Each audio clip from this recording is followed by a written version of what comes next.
మొహరం అంటే ఒక పండుగనే తెలుసు. కానీ ఆ పండుగ వెనుక బాధ కలిగించే ఒక కథ ఉంది.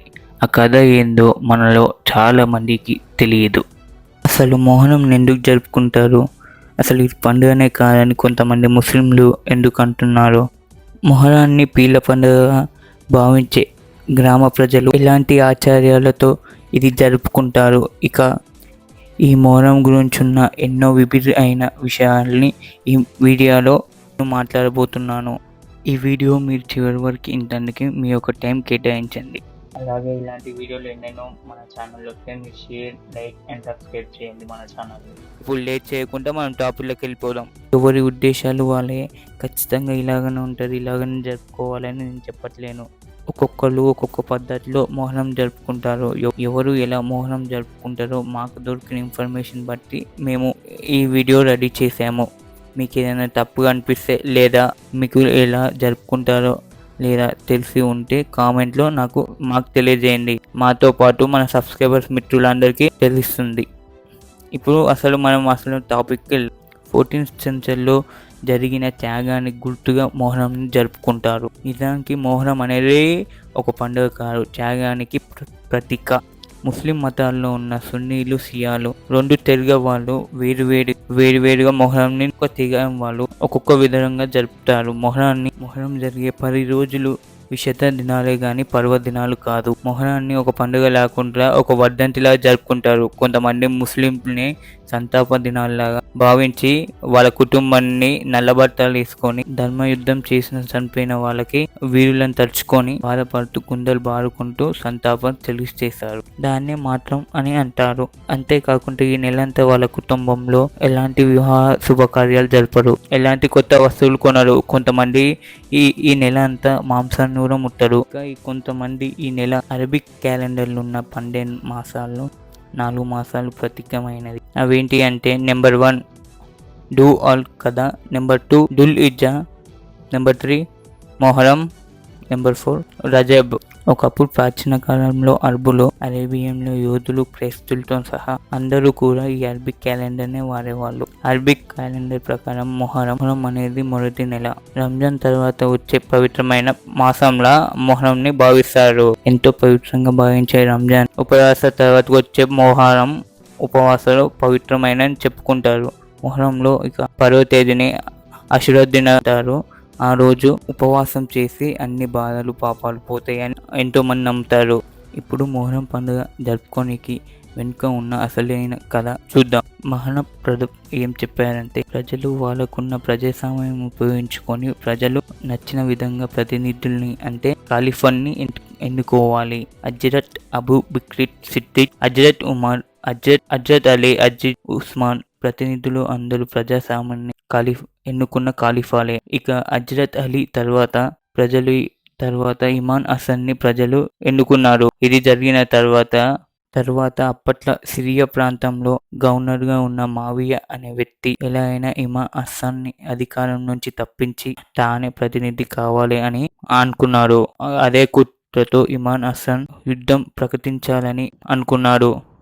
కానీ ఈ విషయం హసన్ తెలియడంతో యుద్ధం జరిగితే చాలా మంది తన వల్ల అమాయకులు కూలిపోతారని, ప్రజలు చనిపోవాల్సి వస్తుందని, అలా జరగకూడదు అనే ఆలోచనలతో అతనికి కావాల్సింది ఈ పదవే కదా అని అదే ఇచ్చేస్తున్నానని ఇమామ్ హసన్ తన పదవి నుంచి తప్పుకున్నాడు. హసన్ ఇలా చేసిన కూడా తృప్తి చెందని శత్రువులు కొన్ని రోజుల తర్వాతకి ఇమామ్ హుస్సేన్ పై విష ప్రయోగం చేయడంతో వాడు చనిపోయాడు. దానితోనే మావియా కొడుకు ఎజిద్ ని రాజులాగా నిర్మించారు. ఇవన్నీ అన్యాయంగా దొంగచాటుగా ఇమామ్ హసన్ ని భరించలేకపోయిన అలా తమ్ముడు ఇమామ్ హుస్సేన్ ఇవన్నిటి గురించి చర్చించడానికి రాజుగారి గుఫ బయలుదేరాడు. ఇక్కడ చిన్న క్లారిటీ, ఇమామ్ హసన్ అనే వాళ్ళ అన్న వాళ్ళ తమ్ముని పేరు ఇమామ్ హుస్సేన్. ఇలా వాళ్ళ తమ్ముడు హుస్సేన్ వస్తున్నాడని తెలిసి మావియా కొడుకు అజిద్ రాజధానికి వస్తున్న ఇమామ్ హుస్సేన్ పరివారాన్ని రాకుండా తన సైన్యాన్ని ఎదురు పంపించారు. దానిలో ఎజిద్ సైన్యంలో ఉన్న సేనాపతి ఇమామ్ హుస్సేన్ తోనున్న 71 మంది కర్బలా ప్రాంతంలో ఆపేశారు. మీరు ఎజిద్ ని రాజుగా ఒప్పుకోపోతే యుద్ధం ప్రకటిస్తామని ఆ సైన్యాధిపతి హుస్సేన్ ని భయపెట్టారు. కానీ హుస్సేన్ అందుకు భయపడక వాళ్ళ ఒప్పందాన్ని ఒప్పుకోపోవడం వల్ల హుస్సేన్తో వాళ్ళ మధ్య యుద్ధం మొదలైంది. అలా హుస్సేన్ పరివారం అంటే ఎజిద్ సైన్యంతో 10 వారాలు వాళ్ళ సైన్యం బలం ముందు వీళ్ళ 71 మంది నిలకపోవడం వల్ల అందరు చనిపోయారు. లాస్ట్‌కి 10వ రోజున హుస్సేన్ మాత్రమే మిలిగాడు. చివరి రోజు శుక్రవారం కావడంతో మధ్యాహ్నం నమాజ్ చేయడంతో శత్రువులను కొంచెం టైం అడిగిండు హుస్సేన్. అందుకు ముందు సరే అన్న శత్రువులు. అలా నమాజ్ చేస్తున్న హుస్సేన్ని ఆ సమయంలో వెన్నుపోటు పొడిచి చంపేశారు. అలా ప్రజల కోసం ప్రాణాలు ఉన్న ఇమామ్ హుస్సేన్ని అమరవీరుడుగా భావించి మొహరం నెల 10 రోజులు ముస్లింలు విషాద దినంగా భావిస్తారు. మరికొన్ని గ్రామాల్లో ఇదే మొహరం అని పీర్ల పండుగలా జరుపుకుంటారు. అది ఎలా అంటే ధర్మయుద్ధం చేసి ప్రజల కోసం చనిపోయిన అమరవీరుడు తలుచుకుంటూ కొందరు మొహరాన్ని జరుపుకుంటారు. ముస్లింలతోని పాటు చాలా మంది హిందువులు ఎంతో గొప్పగా జరుపుకుంటారు. మొహరం పండుగని తెలుగు రాష్ట్రాల్లో ఉన్న గ్రామాల్లో బాగా జరుపుతారు. దాదాపు 10 రోజులు అన్ని మతాల వారు కలిసి చాలా గొప్పగా చేసుకుంటారు. తెలుగు ప్రజల మొహరాన్ని పీర్ల పండుగలా జరుపుకుంటారు. చాలా గ్రామంలో మొహరం అంటే ఎవరు కానీ వాళ్ళందరికీ పీర్ల పండుగ అని తెలుసు. పీర్ల పండుగ అంటే పీరి అంటే ఒక గురువు అని అర్థం. ముస్లిం త్యాగమూర్తులకి జెండాలు అని అర్థం. వీటిని దత్తీలు అని కూడా పిలుస్తారు. ఈ జెండాలని ఎంతో పవిత్రతో దేవుణ్ణి భావించి కొలుస్తారు. ఈ జెండాలు పంజా, హస్తం, నెలవంక అలాంటి ఆకారంతో ఉంటాయి. ఈ జెండాన్ని పూలతో అలంకరిస్తారు. ఇలా పూలతో అలంకరించిన ఈ జెండాలని పిరీలు అని పిలుస్తారు. మొహరం నెలలో చంద్రుడు స్పష్టంగా కనిపించే 5వ రోజు రాత్రి తబుట్ అనే జెండాల నుంచి పెట్టే ముజావర్ ఇంటి నుంచి పీర్ల మసీద్కి తీసుకెళ్తారు. పండుగలో 9 రోజుల పాటు పీర్లకి ఊది పొగను సమర్పిస్తారు. మేకను బలిదానం ఇచ్చి ఆ రక్తాన్ని సమర్పిస్తారు. ముజావర్ ఇంటి నుంచి మొదలుపెట్టి ఊరంతా పిరీలని అనగా ఆ జెండాలని ఊరేగిస్తారు. ఊరి పొలిమేరలో ఉన్న చుట్టుపక్కల వీడియోలని తిప్పి అందరికి అభిలిస్తారు. పీర్లని తయారు చేసే ప్రాంతాన్ని అసుర్ఖానా అంటారు. కొన్ని దగ్గర ప్రాంతంలో పీర్ల కొత్తమని కూడా అంటారు. ఈ అసుర్ఖానా ముందు పెద్ద గుంట తవ్వి అందులో కత్తెలు వేసి ఎప్పుడూ మంట పెడుతుంటారు. ఆ మంటలో నిప్పుల కొడిమిలాగా మారిన తరువాత దాని చుట్టూ పీర్లని పట్టుకొని తిరుగుతూ డప్పుల చప్పుడు, గజ్జల సప్పుడుతో పాటలు పాడుతూ దులా ఆడతారు. ఊదు పొగలేంది అసలు పీర్ల పండుగ స్టార్ట్ కాదు. అలా దట్టమైన ఊదు పొగలతో, దప్పుడు సప్పులతో, కాలగజ్జలతో దులో అంటూ ఆడుతూ పాడుతూ పీర్ల పండుగని జరుపుకుంటారు. ఇంకో కొంతమంది పీర్లను పట్టుకొని దులో ఆడుతుంటే మరి కొంతమంది మొక్కులు ఉన్నవారు మట్టి కుండంలో బెల్లం నీళ్లు కలిపి ఊదు పొగతో పీర్లకు సమర్పిస్తారు. అంతేకాకుండా జొన్న రొట్టెలు, బెల్లంతో చేసే కొన్ని పిండి వంటలు కూడా పీర్ల దగ్గర పెట్టి ప్రార్థిస్తారు. తర్వాత ఆ పెట్టిన బెల్లాన్ని పిండి వంటల్లో ప్రసాదాన్ని అందరు పంచుతారు. నిప్పుల గుండం కోసం చేసిన అలవా అంటారు. ఆ నిప్పుల గుండం చుట్టూ పీర్లను తిప్పిన తర్వాత నిప్పులను ఆపి ఆ గుంటను పూర్తి చేస్తారు. అలా గుంటను పూడ్చేందుకు ఎంతో మంది పోటీ పడుతుంటారు. ఆ పీర్లని ఊరంతా ఊరేగించే టైంలో ప్రజలందరూ పీర్లను గట్టిగా పట్టుకొని హసన్ హుస్సేన్ ఐసో జులయ్య చాలా గట్టిగా మోగుతూ సన్నాయి మోతలు అనుకూలంగా ఆవేశంతో పరుగున నిప్పుల గుండంలో నడుస్తారు. ఆ సన్నివేశాన్ని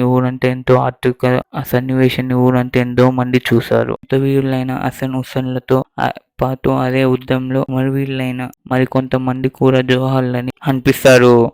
అలా 9 రోజులు ఎంతో సందడిగా పీర్లని ఊరేగిస్తూ పండుగ జరుపుతారు. పీర్ల పండుగ ముగిసే చివరి రోజున ముస్లింలు కొత్త బట్టలు వేసుకుంటారు. మాంసంతో వంటలు చేస్తారు. ఆ పండుగలో పాలు పంచుకోవడానికి తన మిత్రులైన హిందువులను కూడా పిలుస్తారు, ఆహ్వానిస్తారు. అలా ముస్లింలు హిందువులు సామరస్యంగా ప్రతీకగా మొహరం నిలుస్తుంది. పీర్ల పండుగలో గ్రామంలో కొన్ని నమ్మకాలు ఉన్నాయి.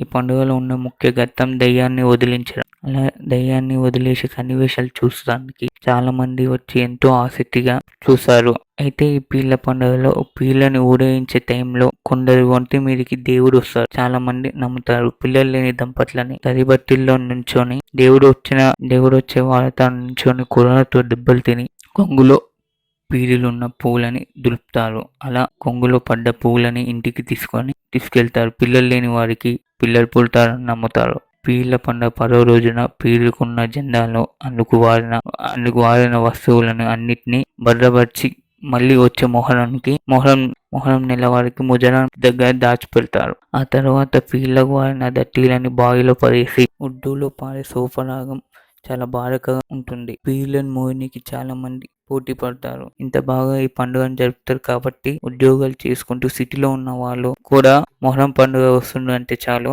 వెంటనే గ్రామాలకు వచ్చేస్తారు. ఈ పండుగ చేసుకో వల్ల సుఖశాంతులు ఉంటాయని గ్రామ ప్రజలు బాగా నమ్ముతారు. అందుకే ఈ 10 రోజులు అంటే పీర్లను తయారు చేసే పీర్లని నిలబెట్టినప్పటి నుంచి పీరీలను నిమజ్జనం చేసే వరకు, పీరీల నుంచి జెండాలను తొలగి దాచే వరకు తెలుగు రాష్ట్రాల్లో ఉన్న గ్రామ ప్రజలు చేసే హంగామా అంటే అంతో ఇంతో కాదు. ఇలా కుల మతాలకి అతీతంగా మతాల వారు, తెలుగు ప్రజలు, గ్రామ కులాల వాళ్ళు మొహరాన్ని జరుపుకుంటారు. ముస్లిం లేని ఊర్లో కూడా ఇతర మతాల వాళ్ళు వాళ్ళే స్వయంగా పీర్లను తయారు చేసి పండుగలా జరుపుకుంటారు. కొందరు మహమ్మదీయులకు విగ్రహారాల లేదు అని నమ్ముతారు. అందుకే కొందరు మొహరం జరపరు. ముస్లింలో ఒక తెగవారు మాత్రం అమరవీరులను ప్రశంసించి దీప నైవేద్యాలతో పూజిస్తారు. హిందువులు ఎలా అయితే మానవ రూపంలో ఉన్న సాయిబాబాని పూజించారో ముస్లింలో కొంతమంది మహమ్మద్ హుసేన్ ని కూడా అలానే పూజిస్తారు. ఆయన చనిపోయినందుకు బాధతో మొహరం పండుగను జరుపుతున్నారు. మొహరం అంటే ఏందో తెలియజేసిన. సో ఇది ఫ్రెండ్స్, ఈ వీడియో అనేది మొహరం పండుగ సంబంధించి కొన్ని విషయాలు మీకు తెలియజేయంగా ఎంతో కొంత ఉపయోగపడిందని ఆశిస్తున్నాను. ఈ వీడియో మీకు నచ్చినట్టయితే జస్ట్ లైక్ చేసి సబ్స్క్రైబ్ చేసుకోండి.